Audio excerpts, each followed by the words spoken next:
isinulat sa pamamagitan ng kapangyarihan ng Diyos at mapapakinabangan sa pagtuturo ng katotohanan, pagsasaway, pagtutuwid, at sa pagsasanay sa matuwid na pamumuhay para maging handa sa lahat ng mabubuting gawa ang mga naglilingkod sa Diyos. Ito po yung pinangahawakan ko na that it is the power of God, tong salitang ng Diyos na ating pong papakinggan sa mga sandaling ito. Ang ating pong topic for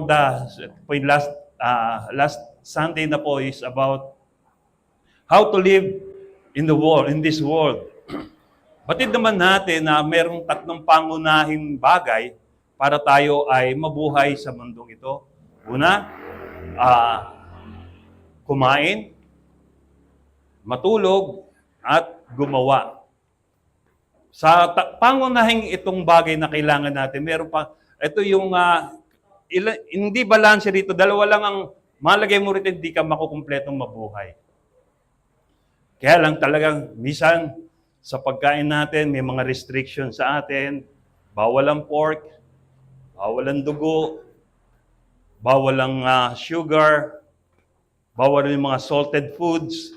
Sa pagpapahinga naman, lalo na, buti pa, naranasan ko yung maging kabataan, no? Sa kabataan, sandali lang makakatulog na kagad, walang problema sa pagtulog. Pero habang tumatanda pala, o habang nagkakaedad, katulad ko ngayon, ay isang struggle na ang pagtulog. Napakahirap na. Kailangan minsan, iinom ka pa ng melatonin para makatulog ka. O kaya naman, inom ka ng basong gatas, isang basong gatas para makatulog ka. Pero sometimes, hindi talaga ng struggles. At ang makatulog ka man, wala kang deep sleep. Pinaka-deep sleep siguro 2 oras, pagkatapos nigising ka na kagad ulit. Sa mga taong nagkakaedad na katulad ko po. Pero, yung ikatlo ang pinakamatindi. Dahil yung sa paggawa, ito yung sinasabi nating hanap buhay. Kailangan hanapin mo yung ikabubuhay mo. Iba't ibang diskarte ang nararanasan ng mga tao rito. Ang iba, lumalaban ng parehas, kahit na namumulot na lang ng mga kalakal, ng mga plastic, kahit na yung iba ay natutulog na lang sa karton o sa mga kalsada, sa mga lansangan para mabuhay lamang. Naalala ko na na-share nung nakaraan ng graduation speech ng kuya ko. Yung kapatid ko si Ro Edgar. Sorry, Gar, ha? Nagngangapa pa ng kanal yan para makakuwala ng mga barya. Noong panahon namin.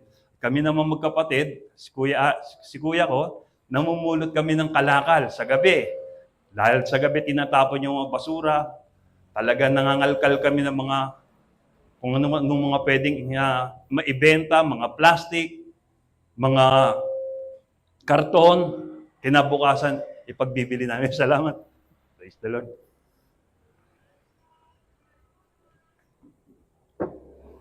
So, lahat ng yun naranasan namin para lamang mabuhay ng parehas. So, masasabi natin, may mga tao na lumalaban ng parehas sa buhay para mabuhay. Pero nakalulungkot lang isipin, may mga taong hindi lumalaban ng parehas, lalo na yung mga prominenteng tao, yung mga edukadong tao, yung mga talagang mayayaman na, bakit nangungurakot pa rin sa pamahalaan? Bakit yung mga taong negosyante, lalo na, nakakalungkot isipin, pagka yung mga negosyante, walang kapatid, walang kamag-anak, basta negosyo. Nagkakaroon na ng iba't ibang diskarte sa pagkuha ng hanap buhay. Pero, para lamang mabuhay. Pero alam niyo po ba, na sa mundong ito na ating ginagalawan, ay punong-puno ng paghihirap, punong-puno ng troubles. Kaya, sa kabila ng ating pagsisikap na makabit, na mabuhay, nararanasan natin itong mga paghihirap na to. Pero, sa kabila ng paghihirap na yun, mayroong pangako ang Diyos. Kapayapaan. Kaya nga, ang ating pamagat ngayon ng ating message is how to live in this world in peace despite of the world's trouble. May I invite everyone na tayong lahat ay tumayo habang binabasa ko po ang mensahe ng Panginoon. Sa John chapter 16 verse 33, ito po ang sinasabi ng Panginoong Yesus. I have told you these things so that in me you may have peace. In this world you will have trouble, but take heart, I have overcome the world. Ang Diyos po magpapala sa kanyang mayamang salita. Sandali po tayong yumuko at manalangin. Panginoong Diyos na makapangyarihan sa lahat, kami po ay muling dumudulog sa iyo upang minsan pa, Panginoon, ay maranasan namin ang kapayapaang kaloob mo sa buhay ng bawat isa. Sa kabila po ng mga kahirapan, ng mga troubles, pagtitiis na inaalok ng mundong ito sa amin. Tulungan mo po kami na manatiling matibay, matatag sa pagkakatayo namin, sa pag-aasa po namin na ikaw po ay patuloy na sumasa amin. Samahan nawa kami ng Santong Espiritu sa pakikinig at pag-aaral namin ng mensahe mong ito. Bigyan kami ng kaunawaan, kaalaman, kabatiran at ganoon din po ng kapangyarihan upang minsan pa, Panginoon, madama namin ang aming pananampalataya sa iyo ay patuloy na nagtutumibay, Lord. Habang kami nakikinig ng iyong mensahe, ikaw lamang po ang nais namin maparangalan, mapapurihan at madakila. Ito po ang aming naisid, ito po ang aming nagkakaisang panalangin sa matamis at makapangyarihang pangalan ni Jesus. Tayo po lahat ay magsabi ng malakas na Amen. Maaari na po tayo makaupo. Purihin po ang Panginoon. Sabi po natin, the peace of God over the world trouble. The world of troubles. Kasi sabi ng Panginoon, ang offer ng Panginoon sa atin is peace. Ang offer naman ng mundo is trouble. No? So, whether we like it or not, nararanasan natin ang mga troubles na to. Sa version ng Tagalog is kahirapan ang sinasabi po rito. Sa Tagalog version. So, minsan sabi rito, daranas kayo ng paghihirap dito sa mundo. Pero, magpakatatag kayo dahil napagtagumpayan ko na ang mundo, ang kapangyarihan ng mundo. Minsan naririnig natin dati sa cry out do sa mga reels, ayoko na mabuhay sa mundo. Saan mo gusto? Sa mundo mo. Di ba? Naririnig natin dati di ba? Pero, minsan matatanong natin, paano yung mga tao na yung mga sanggol o yung mga bata pa, yung mga taong sinasabi natin may mga sariling mundo. Sila rin ba ay hindi exempted sa kahirapan? Hindi rin Kasi talagang lahat, ito yung at bago po natin nga pala talakayin how to live in this world, alamin natin ano ba yung ino-offer ng mundo. Ano ba meron sa mundo? Bakit may paghihirap? Anong klaseng paghihirap naman kung sakaling may paghihirap? Ito yung mga klase ng paghihirap na wala kang pera, madalas, obviously, wala kang material things, wala kang cellphone, wala kang gamit, nag-aaral ka, wala kang pamasahe, wala kang baon. At isa pang klase ng paghihirap din, mayroong pang karamdaman. Karamdaman na talagang nagpapahirap sa iyong pagkatao, sa iyong katauhan. Nararanasan mo yung kirot, yung hirap ng pagkilos, dahil sa karamdaman ito. At the same time, ang ino-offer din na paghihirap dito ng world is yung nawalan ka ng mahal sa buhay. Napakasakit po talaga, lalo na nawalan ka ng mahal sa buhay. Parang halos matagal bago ka makarecover. O kaya kung ma-recover ka man, maaalala mo pa rin. Mas masakit po rin yun. At the same time, yung mga taong bilanggo, mga David, malapit tayo sa bilangguan, sa jail dyan, nakakaranas sila ng paghihirap dyan. Kamakailan, nung kami ay sa GMA na bilangguan doon, nakita namin kung paano ang mga bilanggo tinatrato rin doon. Pagka ikaw ay bago, bugbog sarado ka.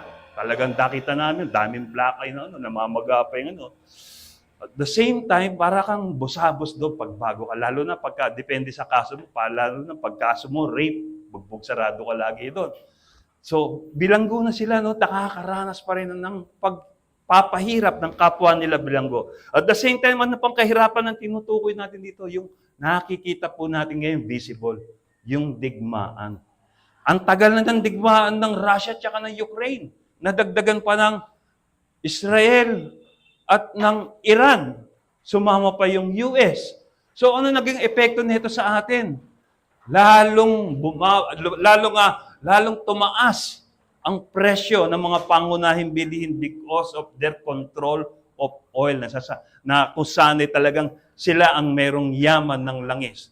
Nakokontrol nila ito. Kaya biglaan sa mga nagdadrive, ang taas bigla ng presyo ng gasolina, lalo na yung crudo, yung diesel, grabe.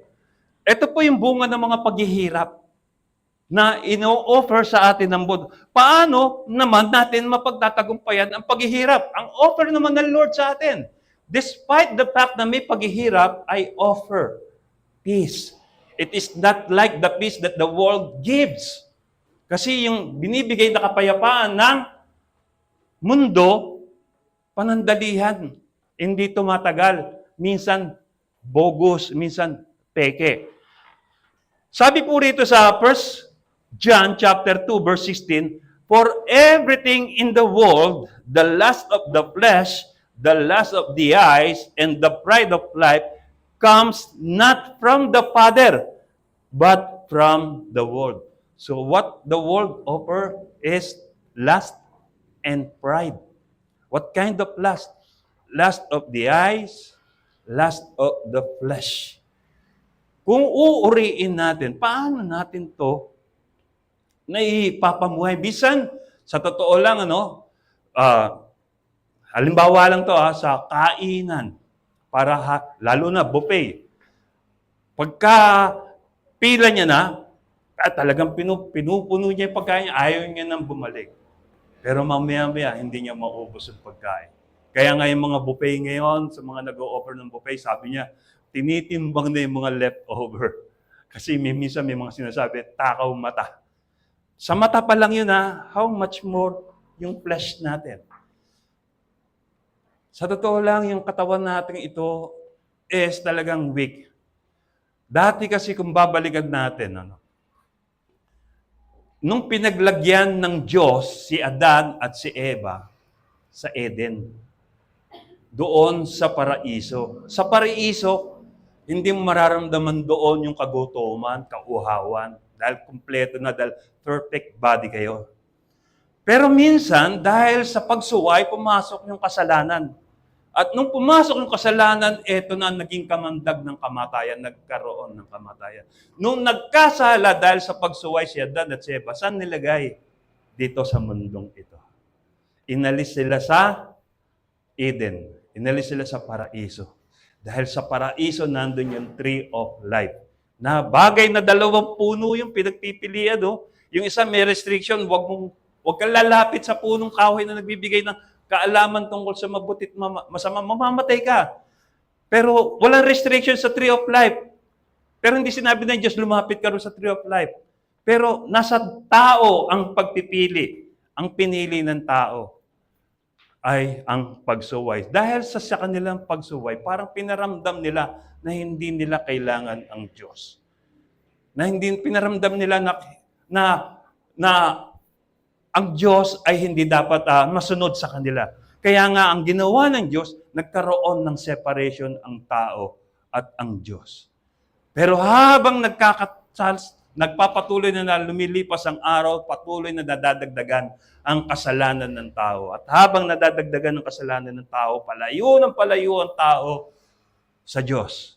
Pero hindi minarapat yun ng Panginoong Hesus. Kaya bumaba siya buhat sa langit, at siya ang namagitan upang muli pag-ugnayin ang Diyos at ang tao. Sabi niya sa 14:6 ng John, "I am the way, the truth, and the life. No one will come unto the Father except through me." Ibig sabihin, siya lang ang daan. Siya lang ang buhay. At siya lang ang makalalapit sa Ama. Ngayon, ang sino mang lumapit sa Ama ng diretsahan, hindi makakalapit Bakit? Kailangan mo si Jesus. Halimbawa lamang po nito, lagi kong ginagamit na illustration. May kumakatok sa bahay ninyo at kilala mo ang kumakatok sa bahay mo. Masamang tao, rapist, magnanakaw, pumapatay ng tao, kumakatok sa bahay mo, papapasukin mo. Natural hindi, di ba?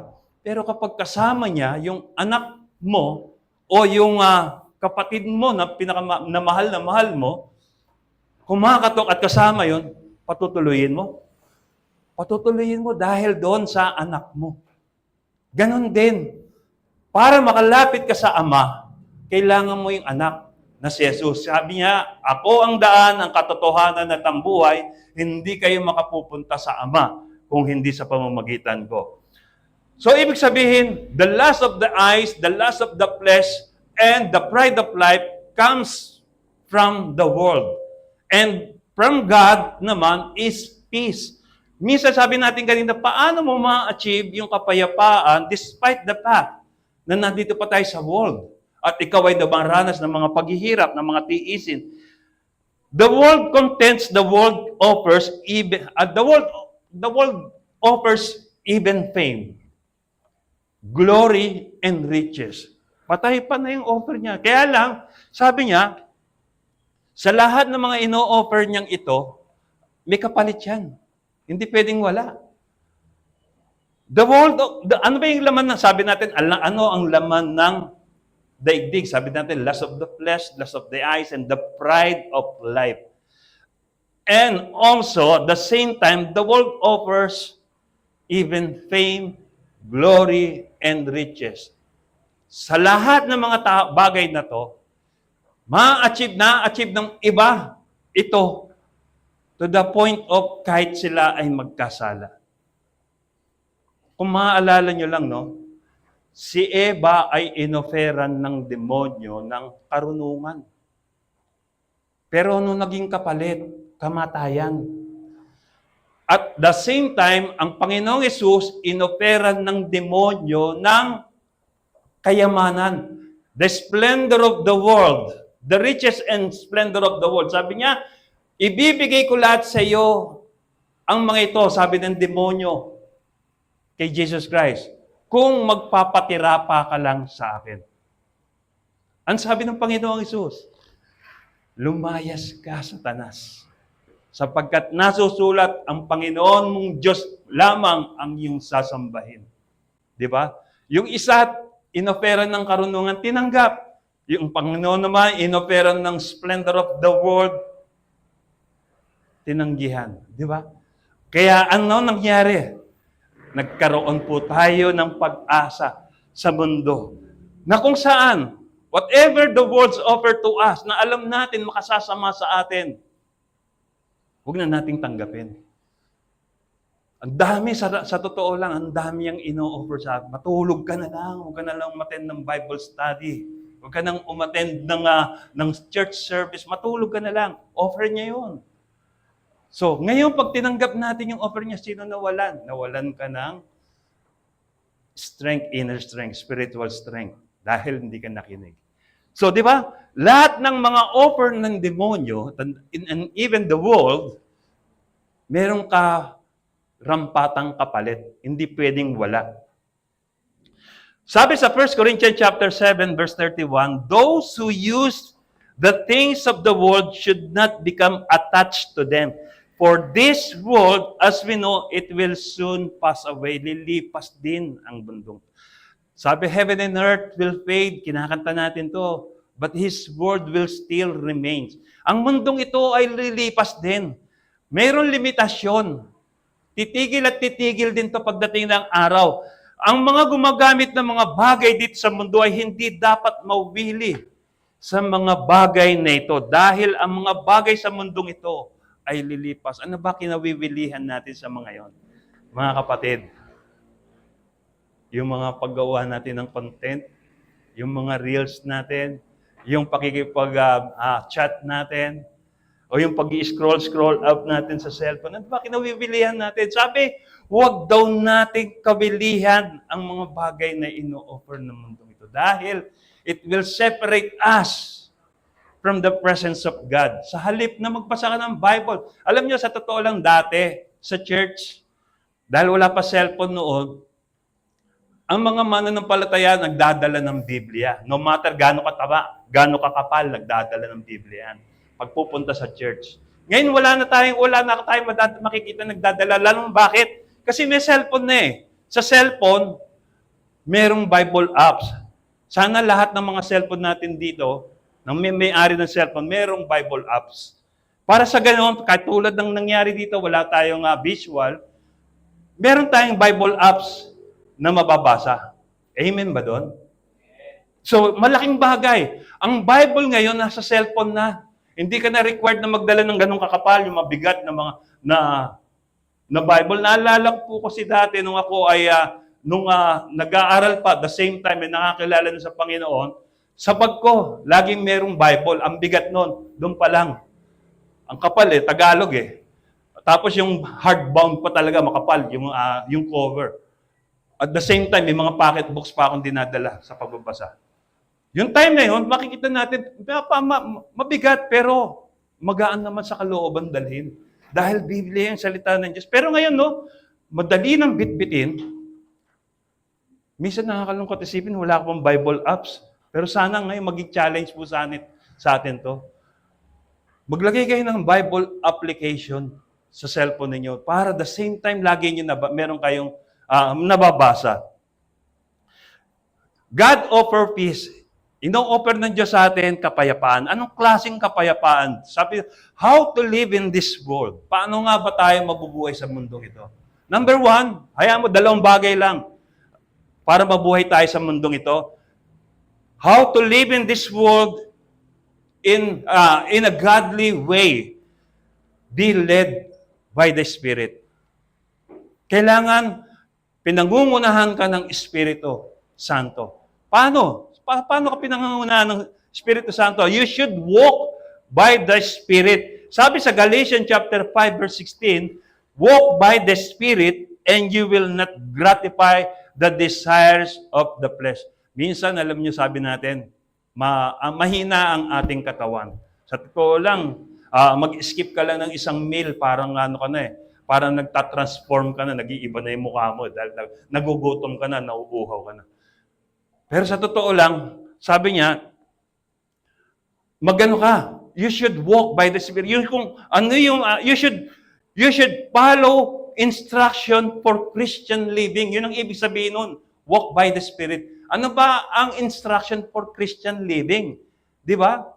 Madalas, lagi natin sinasabi sa Joshua 1:8, meditate my word day and night. Araw at gabi, bulay-bulay mo. Pero at the same time, pero hindi natin minsan nagagawa. Bakit? Kaya dahil hindi natin nagagawa ito, nagiging mahina tayo sa pagpili. Nagiging mahina tayo sa pagtawag ng ating laman.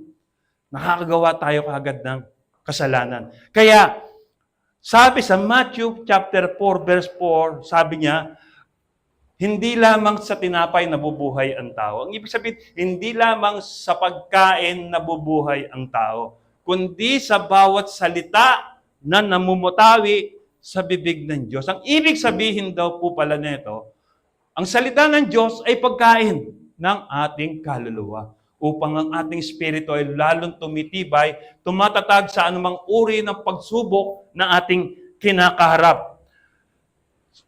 We should do not grieve the Holy Spirit. Paano natin nag-grieve? Nabibigyan ng pighati ang Holy Spirit. Kapag alam natin, godly way ang gagawin natin at hindi natin nagawa. Halimbawa lang, inuudyukan ka ng Holy Spirit to share the gospel do sa katabi mo na kinalalagyan mo, kung sino yung tao na namalapit sa'yo.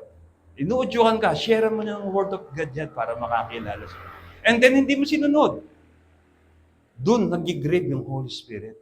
Pag hindi natin sinusunod kung ano ang pinapautos sa atin ng Holy Spirit.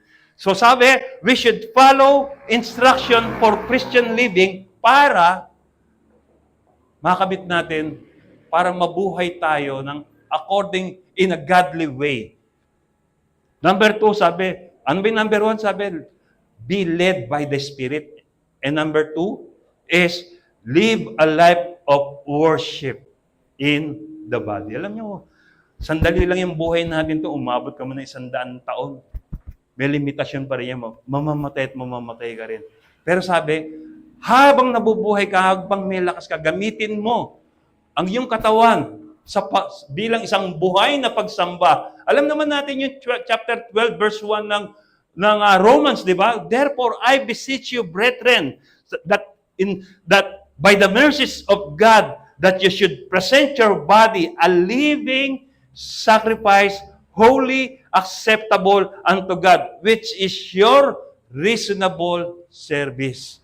Ibig sabihin daw po nito, ialay natin ang ating katawan, ang ating buhay, na buhay at hindi patay. Buhay, may pakinabang, napapakinabangan ang ating mga labi upang ipinapahayag ang salita ng Diyos, inaawitan ng Diyos ang ating mga kamay sa pagpalakpak, pagpupuri sa Kanya, ang ating mga paa para sa paghayo. We should live na magkaroon tayo ng buhay na pagsamba. Sabi niya, and be not conformed to this world, but be transformed by the renewing of your mind, that you may prove what is that good and acceptable and perfect will of God. Be not conformed. Huwag daw tayong makiayon sa takbo ng sanlibutan. Ano ba ang takbo ng sanlibutan ito? Makikita natin may mga scammer, may mga nagbubudol, hindi lumalaban ng pareha sa buhay. Ganon. So, wag daw tayong makiayon sa mga bagay na ganon. Alam naman natin na hindi ito kinalulugdan ng Diyos. Sabi niya, be transformed. Hindi yung sisigaw ka lang ng Darna, transform ka na kay Darna. Hindi ganon. Ang sinasabi rito ng transformation, yung old sinful nature mo, yung dati mong ginagawang masama na hindi nakakatuwa, na hindi ikinalulugod ng Diyos, kalimutan mo na. At harapin mo yung bagay, hanapin mo yung bagay na makapagbibigay ng kaluwalhatian sa Panginoon. In order to every God's worshiper to be grateful enough upon God's mercies and grace, we should always consider how the service to Him be more acceptable. But how to live a life of worship? Paano ba tayo mabubuhay ng buhay na may pagsamba sa ating Diyos? 3 letter D lang ang aking pong ipapaalala sa inyo para madali ninyong matandaan. So, to live a life of worship in the body, number 1, dedicate. Letter D, dedicate your life to the Lord. Sabi, ano yung sinabi natin kanina? Living and holy. Isang buhay at banal at kalugod-lugod sa harapan ng Panginoon. Yun ang hinihingi ng Panginoon na dedicate your life to the Lord. Hindi yung ididikit mo lang doon, kundi dedicate, italaga ang iyong sarili sa Panginoon bilang isang buhay, banal, at kalugod-lugod sa Panginoon. And number 2, sabi natin, number 1 is dedicate yourself, your life to the Lord. And number 2 is detach. Detach from life of this world. Ano? Ihiwalay ka lang. Hindi ibig sabihin, huwag kang makikiayon sa takbo ng sanlibutan to. Ano ba yung takbo ng sanlibutan ito? Parehas ba? May kabanalan ba? Kung walang kabanalan, tabi ka. Kung may kabanalan, dun ka. Dahil yun ang kinalulugdan ng Diyos. Yung mabuhay ng may kabanalan. A holy life. So sabi, detach from life of this world. Ihiwalay mo ang iyong sarili doon sa takbo ng sanlibutan ito. Kung itong takbo ng sanlibutan ay hindi parehas, masama ang dinatakbo niya, doon ka tumakbo, doon ka lumakad ng ayon sa kalooban ng Diyos. At number 3 is discern the will of God. Alamin natin, ano ba yung kalooban ng Diyos? Alam nyo, sa paggawa ko ng desisyon, lagi ko nasasabi sa inyo, bakit minsan sa paggawa natin ng desisyon ay nagkakamali tayo? Bakit? Kasi minsan inalalaktawan natin ang kalooban ng Diyos. Ano ba sabi ng Proverbs chapter 3 verse 5 to 6? Trust in the Lord with all your heart and lean not on your own understanding. In all your ways, acknowledge Him, and He will make your path straight. In all your ways, acknowledge mo ang Diyos. Kilalanin mo ang Diyos. Para sa ganun, hindi ka magkamali sa gagawin mong desisyon. Kaya nga, sa tuwing gagawa tayo dapat ng desisyon na kailangan number one, meron tayong prinsipyo. Paano? Kapag gagawin ko ba ang bagay na to, matutuwa ba ang Diyos? Isang malaking bagay na yun eh. Di ba? It is a challenge for us. Pag alam mo hindi matutuwa ang Diyos sa gagawin mo, natural, itutuloy mo pa ba? Natural, hindi na. Amen? May tao po ba rito? Pag alam mong hindi matutuwa ang Diyos sa gagawin mong desisyon, forget mo na muna yun. Dahil hindi matutuwa ang Diyos, ipipilit mo pa rin ba matutuwa? Halimbawa, balikan natin si Eva at Adad. Si Eva, matutuwa ba ang Diyos pagka ba ang pinilit niyang desisyon ay, ang desisyon niya ginawa ay kumuha ng bunga? Natural, hindi. Nagkaroon nga siya ng kamatayan dahil hindi natuwa ang Diyos eh. Di ba? Kaya nga, unang prinsipyo natin dapat gawin kapag gagawa tayo ng desisyon, mga kapatid, matutuwa ba ang Diyos sa gagawin ko? Kapag alam mo matutuwa, gawin mo. Kapag alam mo hindi, wag na. Kalimutan mo na.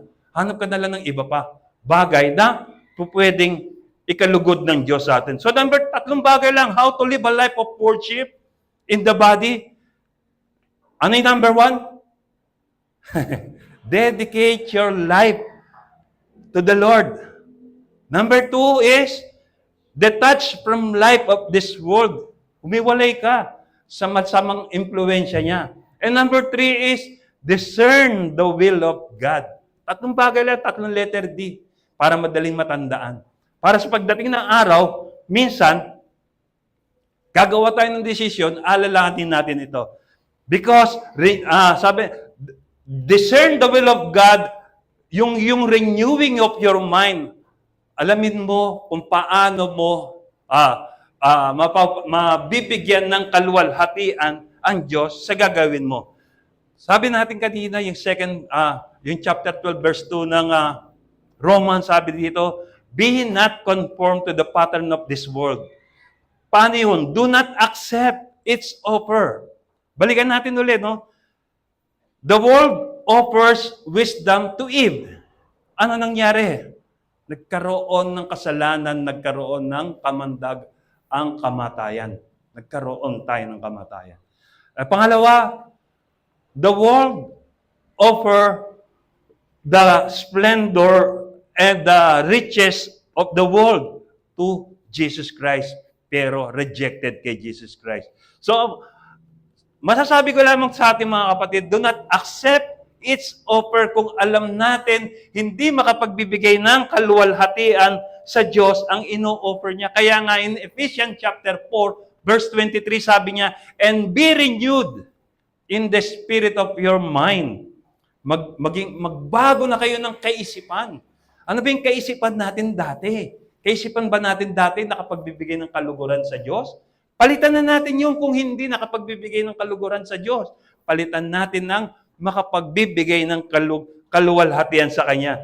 And sabi niya, that you may prove what is that good and acceptable and perfect will of God. Kapag nagbago raw tayo ng kaisipan, malalaman natin kung ano ang perfect will ng Diyos.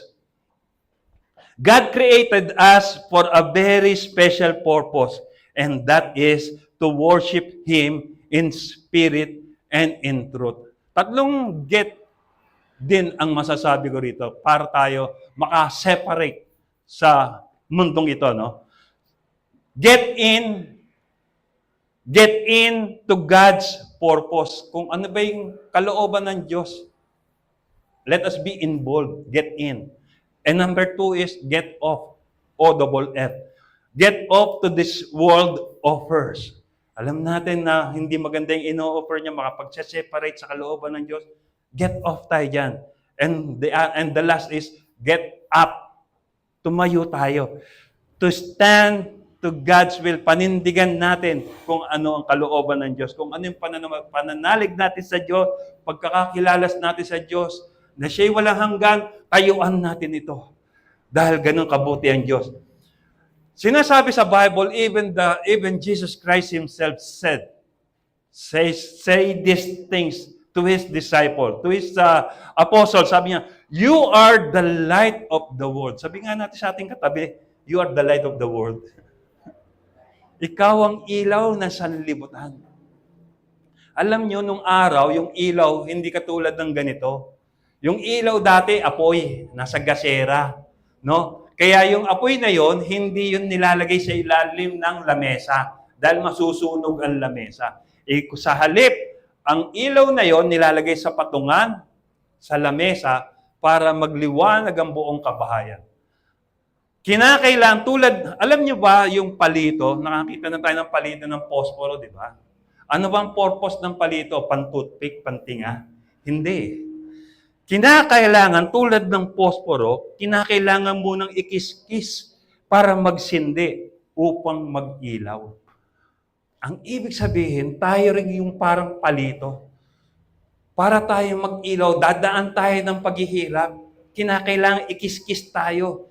Makakaranas ka muna ng sakit, kirot, bago ka mag-ilaw para pagka ikaw ay naikis-kis na talagang nagpatunayang totoo sa pananampalataya mo, mag-iilaw kang bigla. Alam mo, isang palitong posporo, sa buong kadiliman, kahit gaano kalayo, sa kabundukan, isang kiskis ng posporo, yung ilaw niya, is enough na para makita kahit sa malayo ka pa.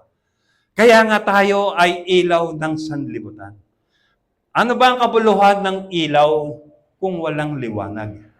Kaya kinakailangan tayong ikiskis. Kinakailangan tayong dumanas ng pagsubok at pagtagumpayan ang pagsubok na to, ang paghihirap na to, upang sa gayon tayo ay nakikitang nagliliwanag sa pagsunod natin sa Panginoon. You are the salt of the earth. Alam nyo, bago lumabas ang asin, paano ba gumawa ng asin? Kukuha ng tubig sa dagat at ibibilad sa matindi sikat ng araw para matuyo. At pag natuyo yan, kinakayod na. Pero ngayon may bago tayong technique.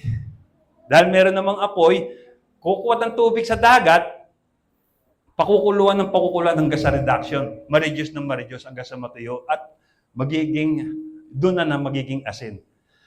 Ano ba ang kabuluhan ng asin kung walang alat? Di ba? Tayo raw yung salt of the earth. Baka yung pagiging salt natin, yung katulad ng asawa ni Lot, na nilingon pa yung nakaraan niya at naging haliging asin. Nung umulan ng umulan, natutunaw na, siyempre. Sa atin, kapag tayo habang dinadarang sa apoy yung asin na yan, lalong tumitigas yan. Pero, kapag inaluan mo na ng tubig yan, natutunaw. Kaya nga, sabi sa atin, you are the salt of the earth. Bago lumabas ang pagkaasin, kailangan ibilad sa araw at patuyuin. Ganon din daw po tayo. Daranas muna tayo ng paghihirap, pagtitiis, para manatiling maalat ang ating pagiging asin. 14:27 of John sabi, peace I live with you, my peace I give you, I do not give to you as the world gives. Do not let your heart be troubled and do not be afraid. Ang kapayapaang ibinibigay ko sa inyo ay hindi katulad ng kapayapaang binibigay ng sanlibutan. Ang kapayapaang binibigay ng sanlibutan ay pansamantala at mayroon lamang limitasyon. Subalit ang kapayapaang inaalok sa atin ng Diyos ay tunay na kapayapaan. Na kahit na sa kabila ng lahat na ikaw ay nakakaranas ng mga pagtitiis, paghihirap, nakukuha mo pa rin pumayapa, nakakatulog ka pa rin ng maayos, maalwan pa rin ang iyong pagkatao dahil ito ay kapayapang ibinibigay ng Diyos sa atin.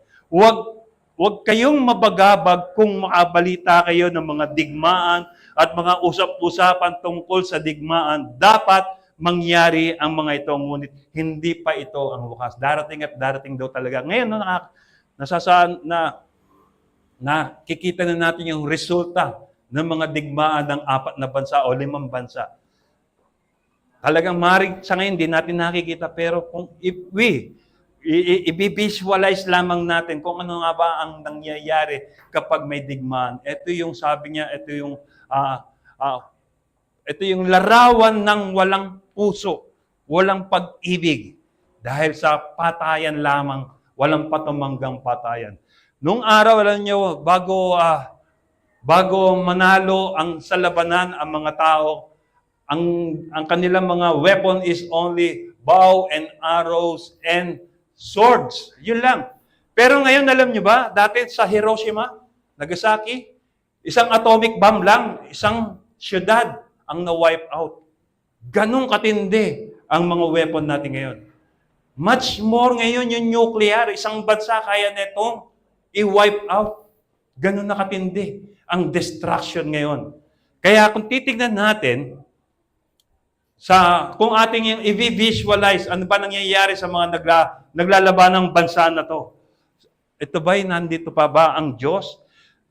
And what is the peace that God gave to us, offering to us? It is the harmony and calmness of our body, mind, and spirit, trusting in the power and grace of God. And the peace that the world gives is temporary. There is a demand in return. Merong kapalit at minsan ng mapandaya. Sa Kawikaan, Kabanata 3, Kabanata 3, talata 24 hanggang 25, sabi, sa lahat ng iyong lakad, wala kang aalalahanin, at lahat ng pagtulog mo ay masarap at mahimbing. Kahit hampas nitong bagyo ay dumating nang biglaan, hindi ka matitigatig. Ito ang klase ng kapayapaang ino-offer ng Diyos sa atin. So, kahit na gaano kalakas ng bagyo, hindi ka raw matitigatig. Sa 1 John chapter 2, verse 17, the world and its desire pass away. But whoever does the will of God lives forever. Ito yung bago ko tapusin ang mensahe ay nais kong ipaalala sa inyo dito na lilipas ang lahat ng bagay sa mundo. Pero mananatili yung kalooban ng Diyos magpakailanman. Mananatili, masunod ang kanyang kalooban. Ang mundo at lahat ng bagay dito na hinahangad ng tao ay mawawala. Ngunit ang taong sumusunod sa kalooban ng Diyos ay mabubuhay magpakailanman. Gusto ba natin mabuhay magpakailanman? Amen, di ba? Kaya kailangan daw, para magawa daw natin, sundin natin kung ano ang kalooban ng Diyos. Dahil sabi natin, bakit may pagsubok? Troubles can drive us to fear. Tandaan po natin to. Worries and doubt. Ulitin ko lang, ano? Gusto ko lang iwan sa inyo ang mensaheng ito bago tayo matapos, that troubles can drive us to fear. Worries and doubt. But it is the invitation to put our hope in Christ. Amen. Tayo lahat ay tumayo. Hallelujah. Patuloy natin damahin ang presensya ng Diyos sa ating piling.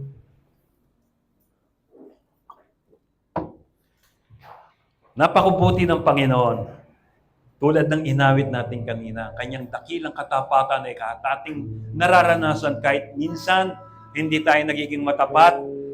Sa pagharap sa Kanya, naroon pa rin ang pagsukli niya sa ating katapatan.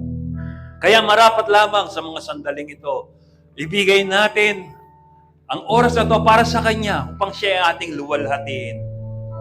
Ano ba ang nararanasan natin sa mga sandaling ito? Ano ba nagpapahirap sa atin sa mga sandaling ito?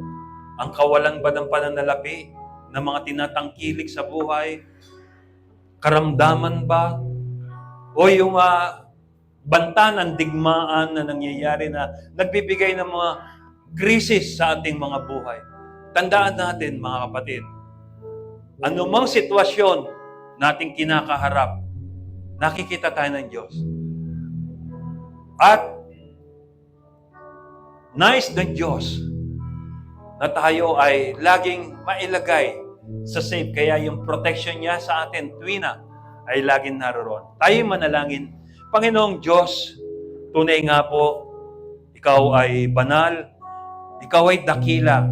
Sa mahabang panahon naming inilagay sa mundong ito, pinatunayan mo, tuwina, na hindi ka nagkakamali, hindi ka nabibigo sa bawat ipahayag mo sa amin, Panginoon, ay tunay nga pong napakabuti, Panginoon. Kaya nga po sa mga sandali ito, Panginoon, marami mang krisis kaming nararanasan sa buhay, tumataas ang presyo ng mga pangunahing bilihin. Panginoon, dumaraan kami sa maraming pagsubok, sa kahirapan, sa kagipitan, subalit mapalad pa rin kami dahil meron kaming Diyos na matatawagan anytime. Panginoon, totoo nga po ang iyong pangako. Ni minsan, hindi ka nagkulang sa amin. Ni minsan, hindi mo kami iniwan. Ni sandali, hindi mo kami pinabayaan. Dahil sa sobrang pagmamahal mo sa amin, Panginoon. Hayaan mo ang pagmamahal mong ito, Panginoon, ay masuklian namin ang katapatan sa pagsunod sa iyong dakilang kalooban.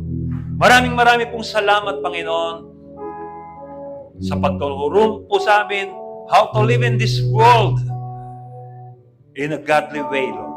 Maraming po salamat sa iyo po namin pinabalik ang pinakamataas na papurit, pasalamat, kadakilaan. Sa pangalan ni Jesus, tayo po lahat ay magsabi ng malakas na Amen.